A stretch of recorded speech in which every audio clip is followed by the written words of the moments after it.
beautiful. The whole world is beautiful. The whole world is beautiful. The whole world is beautiful.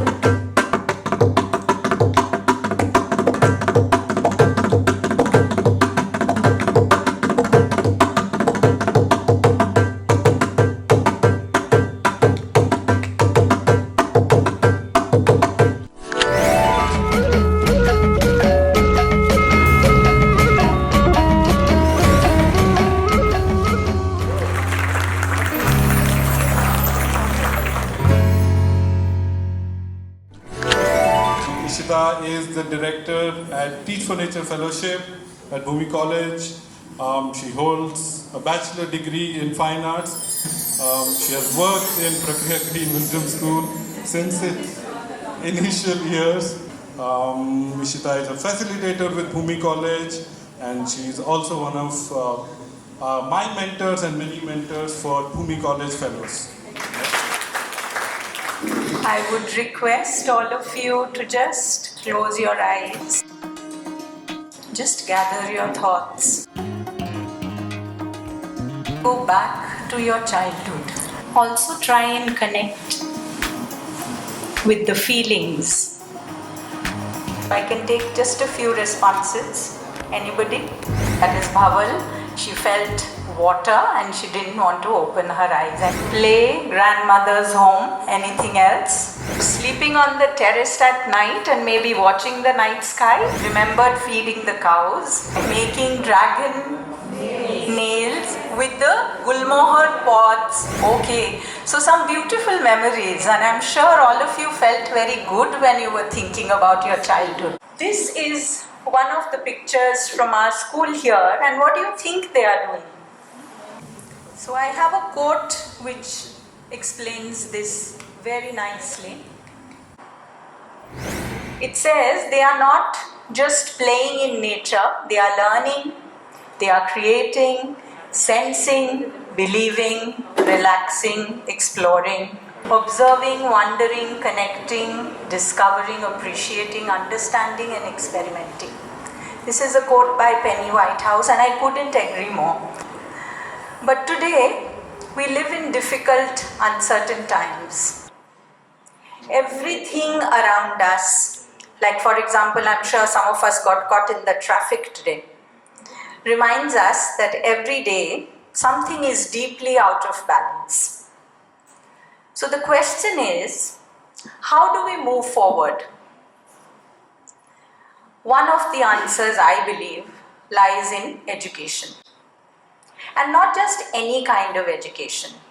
What we need today is education for ecologically awakened world.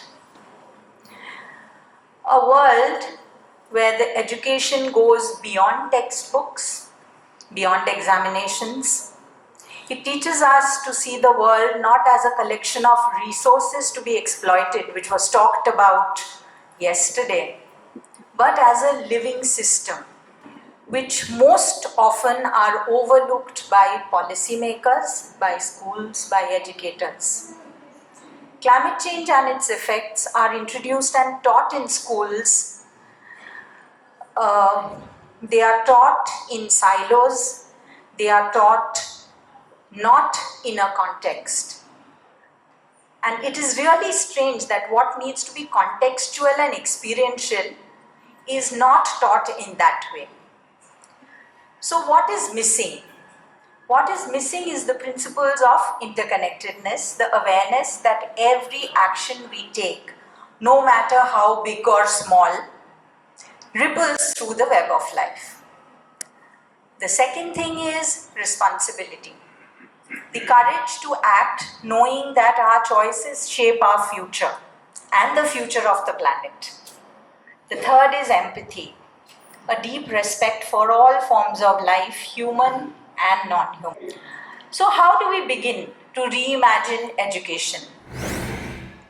Let sustainability be integrated into all the subjects, be it the arts or the sciences. Let children and adults feel a reconnection with nature, which we are a part of and which we have forgotten in this fast-paced world today.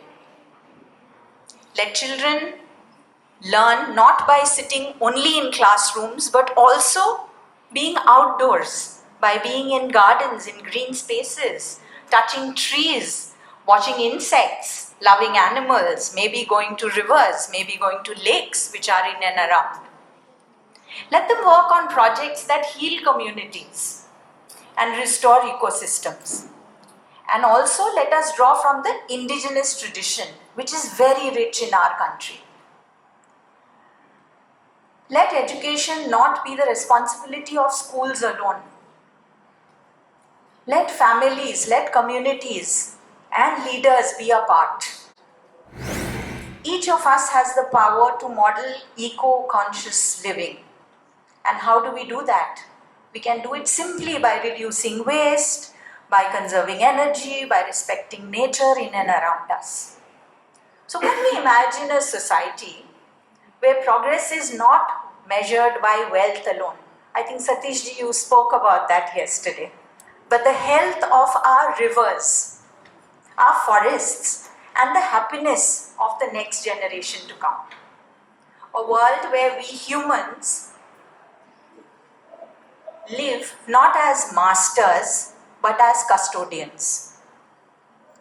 Climate change and education are deeply connected because education shapes how societies understand, respond to, and prepare for the challenges of this warming planet. I couldn't agree more, and I read what David Orr says. The plain fact is that the planet does not need more successful people, but it desperately does need more peacemakers, healers, restorers, storytellers, and lovers of every kind. It needs people who live well in their places.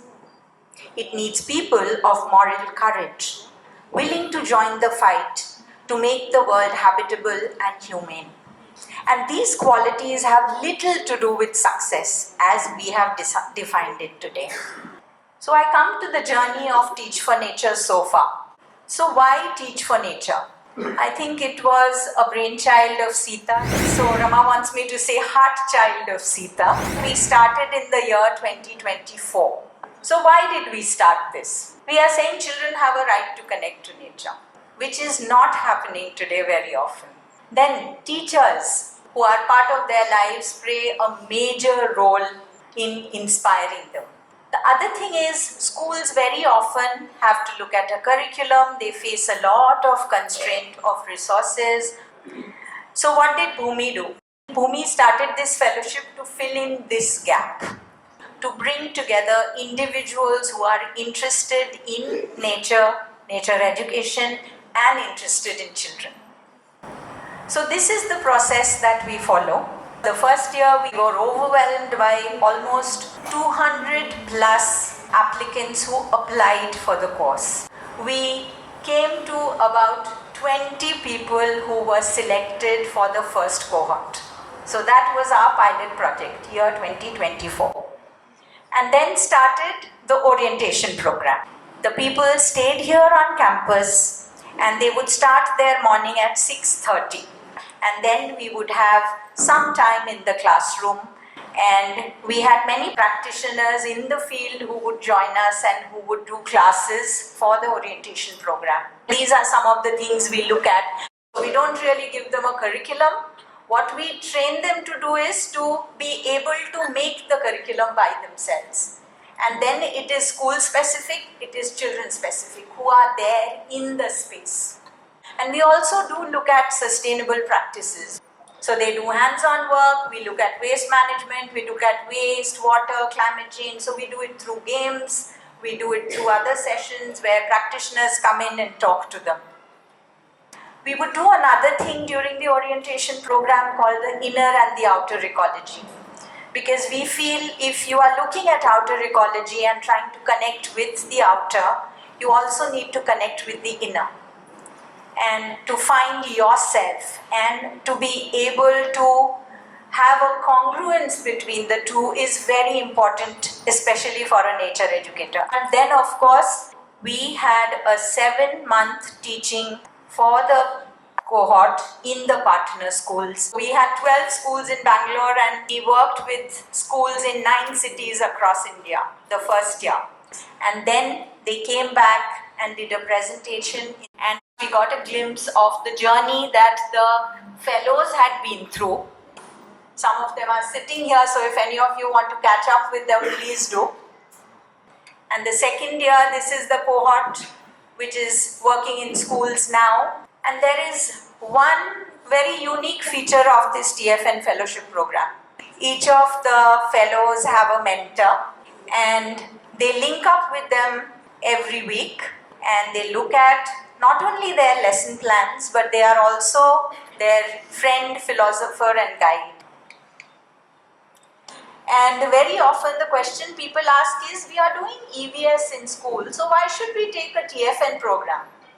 So I think what we tell them is this, that it is experiential, it is action oriented, it is school specific and children specific, not what somebody else has given to us.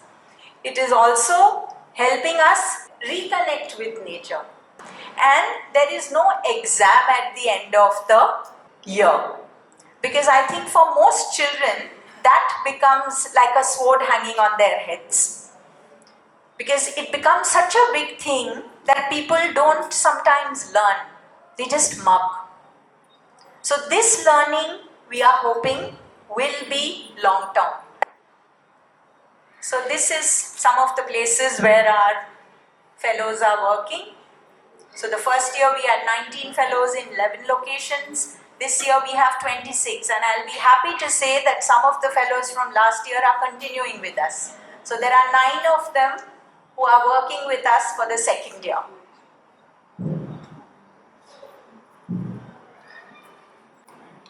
Again, the numbers. So the 7-month engagement is going to be with 6,000 children.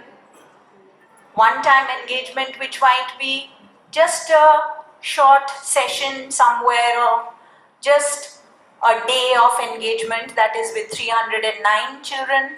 The number of schools that we have onboarded right now is 44 and we have 14 mentors who are part of this program. So some things from the field, because these are stories which have kept us going, mimicking things in nature that come so naturally to children. So this is in a school called Bangalore Blaze. I think Bangalore Blaze was part of one of our panels yesterday. This is of course art. Art and nature always go hand to hand, but sometimes we forget that we don't need to use man-made material to create art. And that is what, again, one of our fellows, Bindu, had done with KK School, which is actually close by. This is an interesting story. So they were asked to make a nest. How do you think a mother bird makes nests? And there was another fellow who took it further to say that what would happen if it rained very hard? How do you think the nest would be? Or if you had very, very high speeds of wind, what would happen to the nest? So the elements were brought in. And this can go on. So this is from Purna School.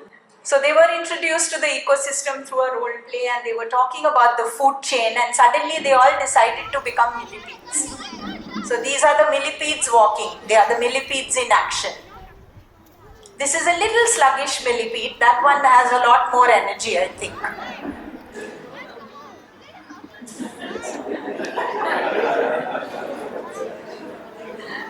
So the children seem to be having a lot of fun and I'm sure even the fellows have a lot of fun.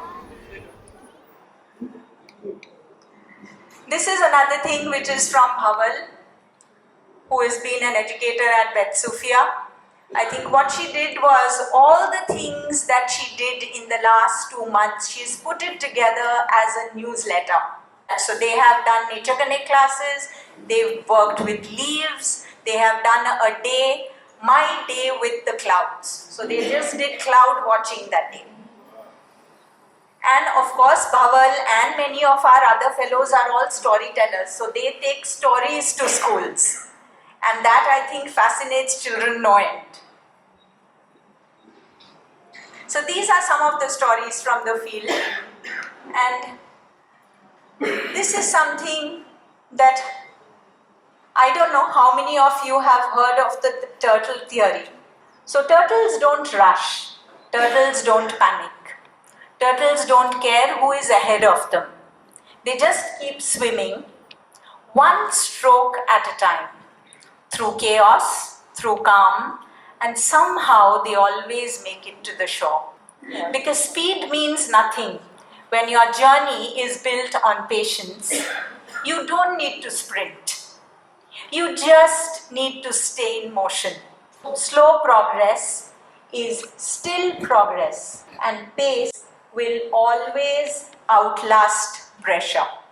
So I have a message for the TFN students who are here, that when you are in the field, you might hear a lot of voices which are contrary to what you believe in.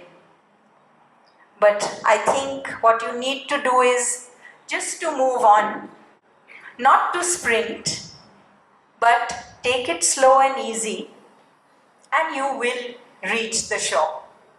And even for the TFN program, that is another thing. My wish is that we take it slow and easy, and we know that we will reach more and more children. I would like to end with a song by Rabindranath Tagore, because I've grown up with him and I've sung his songs. So this is one of the songs in which the children are trying to say that let us be, let us free. যেমন ছাড়া বনের পাখি মনের আনন্দে রে আরে রে রে রে রে আমায় ছেড়ে দে রে দে রে যেমন ছাড়া বনের পাখি মনের আনন্দে রে আরে রে রে রে রে আমায় ছেড়ে দে রে দে রে ঘন শ্রাবণ ধারা যেমন বাঁধন হারা ঘন শ্রাবণ ধারা যেমন বাঁধন হারা বাদল বাতাস যেমন ডাকা আকাশ লুটে ফেরে হারে রে রে রে রে আমার Thank you.